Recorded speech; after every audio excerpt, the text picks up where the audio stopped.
In today's video, I'm going to be telling you about all the games that I beat in 2021.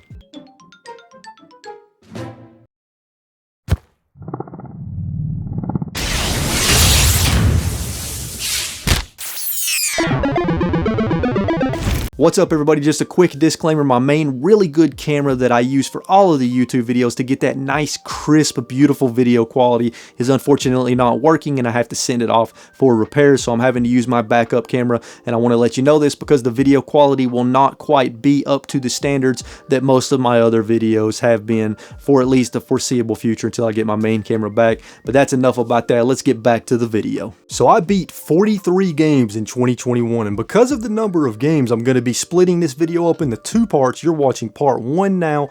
Part 2 will release in a few days, and once it does, I will leave a link to part 2 in the description down below. And because there's so many games, I'm going to be moving through them relatively quickly. We're only going to be talking about each game for around 40 to 50 seconds, maybe a little longer, a little shorter, depending on the game. With all that out of the way, let's go ahead and jump into the first game.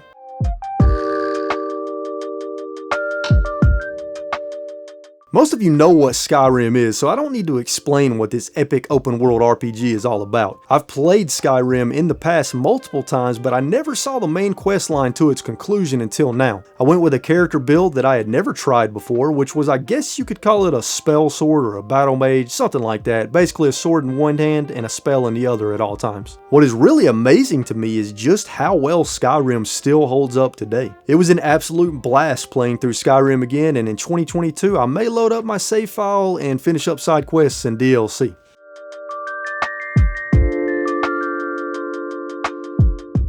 Donut County is a very strange physics puzzle game where you start with a tiny hole in the ground and you move it around to swallow stuff up, and the hole gets bigger and bigger, allowing you to swallow up larger and larger objects. It is a very bizarre idea, but it is a lot of fun, and they take that simple mechanic and build on it more and more through the game, leading to some very interesting puzzles. It is a very relaxing and chill game. If you just want to play something where you experience basically no stress, then Donut County is probably your game.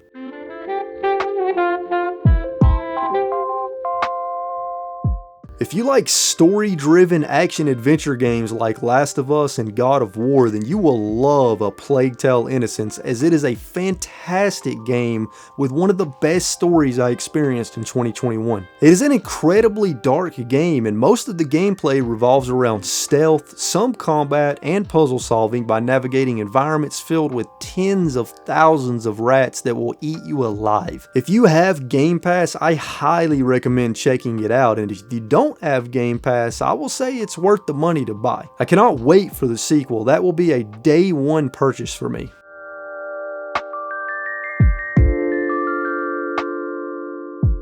In 2020, when I played and beat Detroit Become Human, I really wanted to have another experience like that, so I decided to try out Until Dawn, as it is a similar style of interactive movie type of game with branching paths and endings based on your choices. It was an incredible experience with an amazing story and a ton of awesome characters, and the idea of trying to keep as many of them alive through your choices was very intriguing. It had some really nice plot twists that I did not see coming, and the acting was top notch. If you have never played Until Dawn, I can't recommend it enough, especially if you like great stories in video games. I am a huge fan of 3D platformers, which is why Super Lucky's Tale caught my eye, and what a fun 3D platformer it was. In typical 3D platformer fashion, you have a large hub area and tons of compact levels to platform in, explore, solve puzzles, and fight enemies and bosses. It controls very well, and there are a ton of collectibles to find. Now at the time, I didn't realize that a better version of the game called New Super Lucky's Tale existed, but I still had a blast with the original version, and I recommend it for fans of 3D platformers.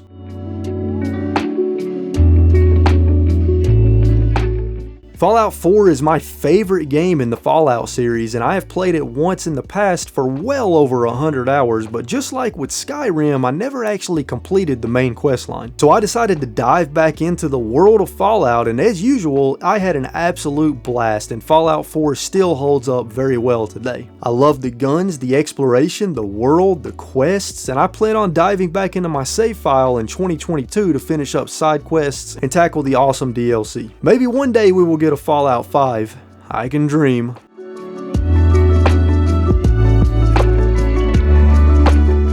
Super Mario 3D World is one of the best 3D Mario games because it sort of takes the short level format of the 2D games but with 3D levels instead. It is packed full of fantastic level design and tons of unique gameplay mechanics, and there are a metric shit ton of levels to play through. I do own the Wii U version and played through it when it was initially released, but I had to play it again on the Switch, and I'm really glad that I did. I greatly enjoyed playing the post-game levels as they were very challenging and a ton of fun.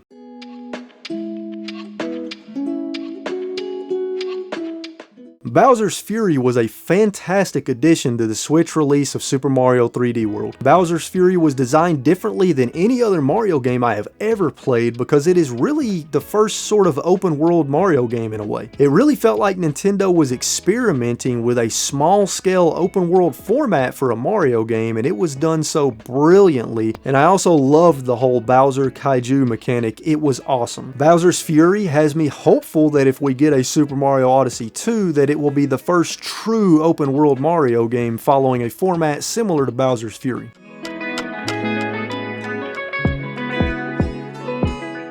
Doug Hates His Job is a very short, silly, and strange 3D beat-em-up game about a man who hates his job. It is full of insane and over-the-top dialogue, characters, and scenarios, and is absolutely hilarious. The gameplay is janky as hell, but that's part of the charm and fun. I played and beat it live on a stream, and I was doing voices for all the different characters as I read the dialogue, and we all had a blast. Easily one of the strangest games I played in 2021, but also one of the funniest. Speed Limit is another game I played and beat live on stream, and it was one of the more unique indie games I've played in a while. The entire game is one seamless non-stop action sequence with no loading screens or pauses. It transitions from many genres of games like 2D run and gun, over-the-head driving, 3D dogfighting in the air, and more. It's pretty difficult and incredibly intense. It is literally a non-stop thrill ride, and short and sweet as well. If you're looking for something short, challenging, and incredibly unique, then check out Speed Limit.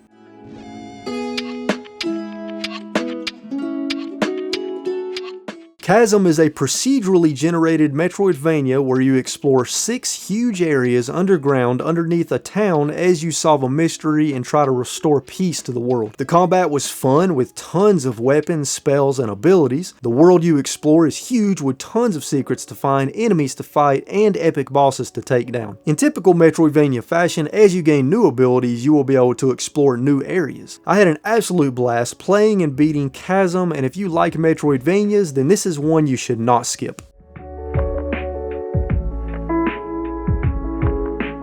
Shantae and the 7 Sirens is the newest game in the Shantae series, and it is an action-adventure platformer with some Metroidvania elements to it. There is a huge interconnected world to explore, and with fusion magic you gain the ability to transform into different creatures which give you new abilities for exploring the world and finding its many secrets. I love the Shantae games. They all have awesome gameplay, amazing music, and colorful visuals, and the 7 Sirens was a great entry in the series. It was fairly challenging at times too, but never in a frustrating way. If you are a fan of Shantae or Metroidvanias, then don't skip on 7 Sirens.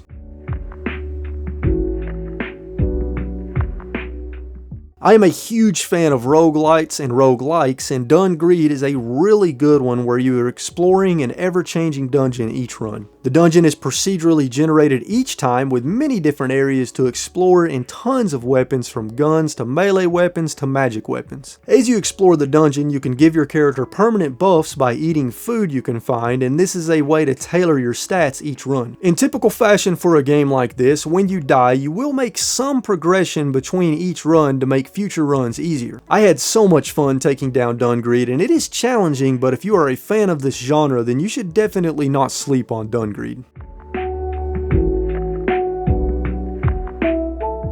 I'm not going to go into too much detail here, as I did an episode of GameCube Gallery on Rugrats Royal Ransom, and I will leave a link to that in the description down below. But Rugrats Royal Ransom is essentially a 3D platformer with several mini-game type challenges thrown in, and it was an okay game, I would say average at best. It is definitely not a game I will play through again, but it was worth it for an episode of GameCube Gallery. So if you are a fan of Rugrats or 3D platformers, then check it out.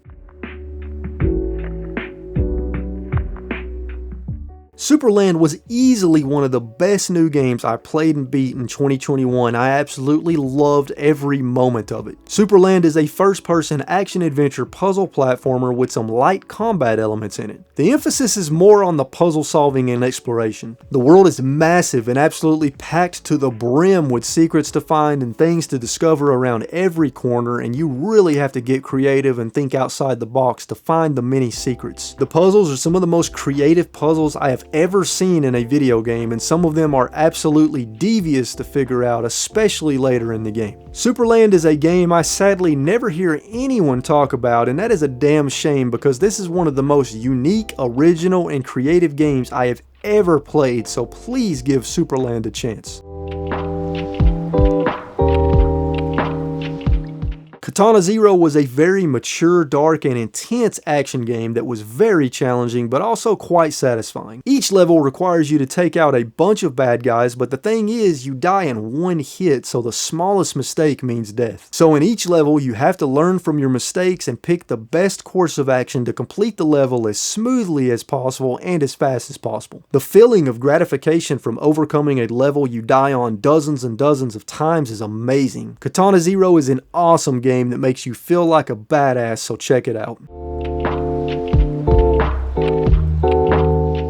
Void Bastards is a sci-fi first-person roguelike game that takes place in space as you explore various abandoned ships across the galaxy. Each ship is procedurally generated and packed full of secrets, enemies, and more. If you die, you lose all your progress and come back to life as a new prisoner, and each prisoner has specific traits that can be good, bad, or both. Like any good roguelike, you will make progression after each run that makes future runs easier. Void Bastards was a really fun roguelike, and the fact that it was a first-person shooter makes it different enough from other games in the genre to make it refreshing, so check it out.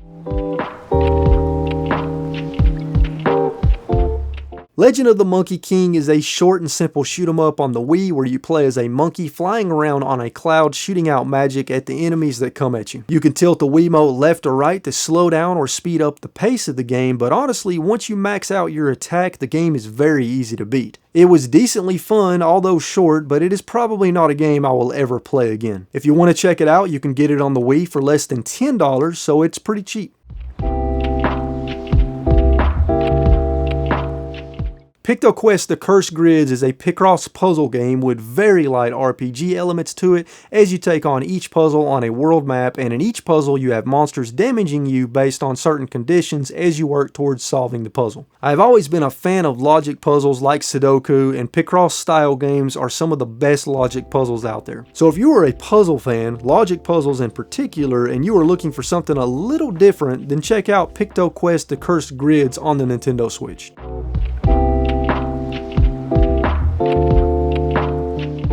So in 2021, for the first time, I finally sat down and played and beat both Ori and the Blind Forest and Ori and the Will of the Wisps on the Xbox via Game Pass, and both were absolutely incredible. Both Ori games are Metroidvania-style action adventures with absolutely beautiful visuals, a fantastic story, and fast-paced gameplay full of original mechanics. The first Ori game is relatively short and a fantastic game, but the second Ori game, Will of the Wisps, just takes it to a whole new epic level. They took everything great about the first game, made it better, and fixed all the negatives, making Will of the Wisps a damn near perfect game on all counts. Both games are pretty damn challenging at times as well, but with frequent checkpoints and enough practice and patience, you can clear both games. So if you have a Switch or an Xbox and you are looking for two of the best indie Metroidvania games out there, then check out both Ori games. You will not be disappointed. Well, there you have it, folks. That's part 1 of 2 of the games that I beat in 2020. 2021. Part 2 should be coming out in a few days, or that link may already be in the description down below, so be sure and check out part 2 to see the rest of the games that I beat in 2021. But I want to know from you in the comments down below, have you beat or played any of the games that I beat in 2021? If so, let me know those in the comments down below. Also, let me know what are some of the games that you beat in the year 2021. I would love to hear that. And again, be sure and check out part 2 if you have not already. If you enjoyed the video, hit that like button. And folks, as always, stay safe out there, keep playing games and having a good time, and I'll catch you all in the next video. Later. If you made it to the end of this video, thank you so much. You're freaking awesome. And if you enjoyed it, hit that like button, share it with your friends and family. Check out all the social media links in the description down below. And if you want to see more RetroWolf88 videos, here's a couple more for you. Now, if you'll excuse me, I'm going to go play some more video games. Later.